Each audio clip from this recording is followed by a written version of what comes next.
A quick tour of our upper garden. Sorry it's a windy day today. I've been trying to get this in, but it's just windy every time I get up here as of late. So this is near the pole barn, protected by Sig Sauer.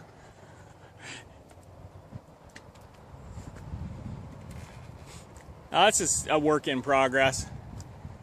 We have trees planted around the periphery, grapes here in the middle, 9 vines. I had planned on planting this whole open area out here in a vegetable garden months ago, but as it turned out it took so long to get the trees in and get everything else taken care of that it just wasn't any time. So I just quickly rototilled a strip there and laid in some potatoes. I've got a video on that. And the tree planting here was really quite tough. Now these were all just little sticks. These were bare root trees. They were planted, let's see, mostly in April and into beginning of May. So some of them have grown quite a bit. I have a couple of them. One of them's dead. He just didn't make it. And another one's barely limping. But the majority of them are doing quite fine. I'll get in and show those here in a moment.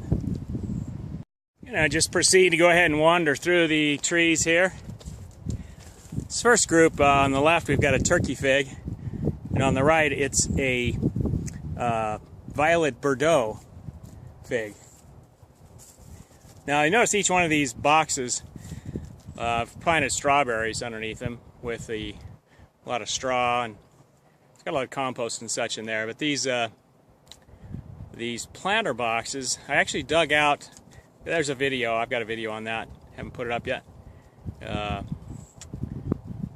Planter box goes down 3 feet deep, and these things are 4 feet wide, 4 by 4 feet, and down like 3 feet.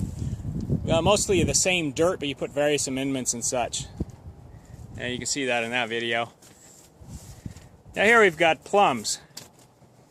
The right-hand side are purple gauge plums, and left-hand side are Hollywood plums. And these were just sticks, bare root. They didn't have any leaves on them, when I purchased them. And they've went in in April. Here we get to cherries. We've got a black gold cherry on the left, and a what is that? Heartland. Yeah, Heartland cherry on the right.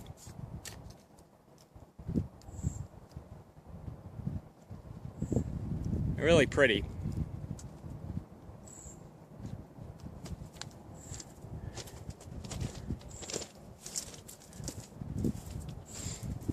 Here we are. We're approaching the end of, this is near the end of July.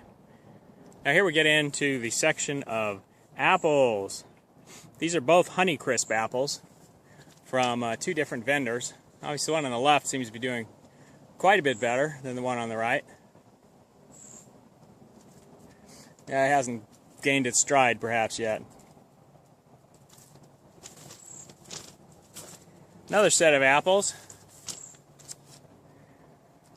On the left we have a Campfield cider apple, and on the right is a Liberty apple.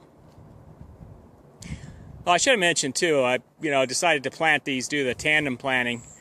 Obviously in the middle of the planter box, you're not going to want to have limbs over crossing each other. If you were to plant these 2 trees separately, separated by 10 feet, you'd be able to get more fruit per tree that you purchase. It's pretty obvious. But this provides more variety. It also provides, for me, a little bit of, well, I was thinking it's not only the variety, but in case one of the trees dies, at least I have another tree that's continuing on in the same spot. So yeah, I was thinking about that as well. And then due to the winds we have here, I felt that they might shelter each other a little bit. Then you have 2 trunks going up. We'll see whether that rings true. I don't know. And the last set of apple trees. We have a golden russet apple on the left and a Benny Shogun on the right. Now the russet apple, it was hard to find. I was really looking forward to it. They have that brown texture. It's kind of a crepe paper texture on the outside. Probably one of the very tastiest apples around. And of course the Bini Shogun there, it's like very similar to one of your common ones in the store, which I don't remember its name right now. I'll put it up on the link. And then we come over to the blueberries.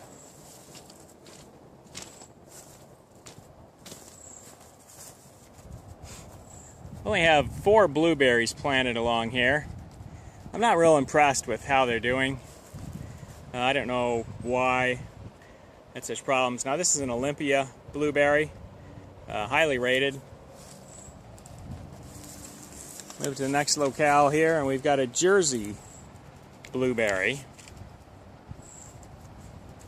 Another Olympia blueberry, and this one's really doing sadly. Really looks like it's been eaten up by caterpillars and such, but I've been monitoring it, can't find any bugs on it. So it could just be the location that it's in. Could be the moles underneath it. We do have a lot of moles up here. And then this one's this is an early blueberry. And they were all just very tiny sticks when I planted them. I was very meager plants. Now speaking of meager, these are just ridiculous. These were aronia berries I ordered from Stark Nursery, and they were expensive. It was like 30 bucks for 2 of them. They came out like 3 inches high, just a little stick, nothing on them. You can still barely see this one. I gotta get way down there just so you can see it. And go pull some other weeds around it. And the other one's even doing more poorly.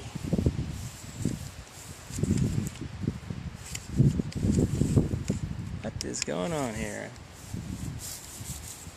Well, it's right in there somewhere. Pretty sad, pretty sad.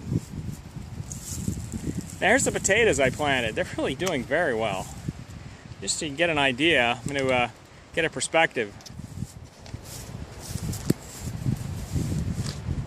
Just to give you a little perspective on the height of these plants. I mean, these have really grown quite lushly.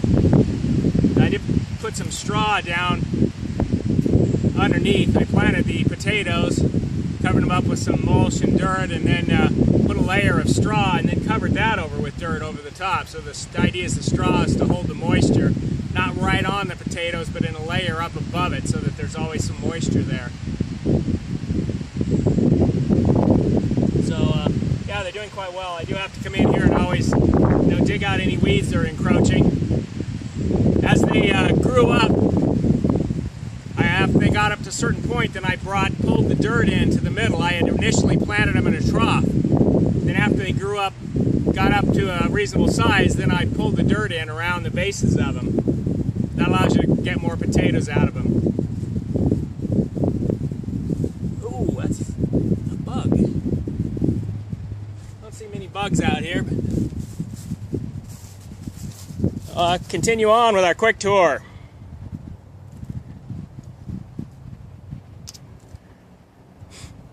Gotta say, I'm really looking forward to getting the bark in here, getting the wood chips. It's just going to make it so much nicer underfoot and not have to worry about all these things. I'll get over the trees over to this side. Sorry for the mess. I'm working on putting down some mulch, some straw, some compost, and some worms. In fact, I better get on that because I got my worms sitting in the bucket there. Don't want them to get overheated out here. So we come to a few more trees. One on the right hand side is dead. It's a Mary Jane peach, or I should say was a Mary Jane peach. And the one on the left there is a raspberry red nectarine. And it didn't do so well either. Only one limb of it survived. I should also mention those trees that we passed, the other trees we already looked at. A number of them need pruning, but I don't want to prune them in the heat, so I'm going to wait a little bit. These are persimmons. I had the worst luck. Neither of them wanted to come out of dormancy at all. Finally, just a few weeks ago, the second one here came out of dormancy, but this first one's probably dead. They're just really not wanting to do much. So we'll see. Maybe I might have to plant something in the fall. Replace this one. And finally, we have a single almond tree. This is an all-in-one almond tree. And it's growing quite well. Of course, you see the netting over these strawberries. That's primarily to keep the birds off the strawberries. And the strings that go in between, they basically hold the netting up above the strawberries so that the birds can't, if you just lay the netting on top, the birds jump on top of the netting, push it down close enough to where they can get to the strawberries. And that's not very much fun. So that's it here with our in-progress upper garden. There's actually a lot I'd like to tell you about on this, but it's a work in progress. I put this deer fence up here, and again, it's in progress. I need to put a rail up on top. I need to cut the post to the right height, put a rail on top, and after you do that, I've got to dig out around the bases here, and I have some hardwood cloth that'll extend down into the dirt all the way around the perimeter of this upper garden. That'll prevent moles and other critters from being able to get in from the bottom. Provides a little more protection. And then the fence has to go back up. So that's another thing that has to be done. As well as, when I finally get the irrigation in, then I can rototill everything here, put in some compost and a lot of wood chips. I don't know if I'll put the compost. Maybe I'll just rototill and then, because that would be expensive with compost and that. So I may just rototill and put in some of these areas I need a foot of wood chips. Over here at least 6-8 inches. But it'll be, you know, the pathway is pretty covered. And that's why some of these beds are raised more than others, because I didn't have any fill dirt. And I wanted to bring up these areas to a higher level. And I'll be putting in, like I say, the wood chips. And the wood chips will also cover this area in here with the grapes. And there's another video coming up. Maybe it'll be in the can soon. Of putting in these trellises for the grapes. So that's our upper garden. And just so you see where it's in relation to the lower garden, here's our place, and right down here's the lower garden. So it's not too difficult to figure out the names. And it has its own set of work to be done. I'm really anxious to get on that. RH here. Sunny summer day.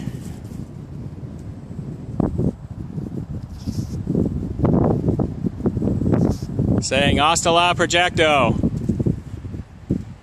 Let your garden grow.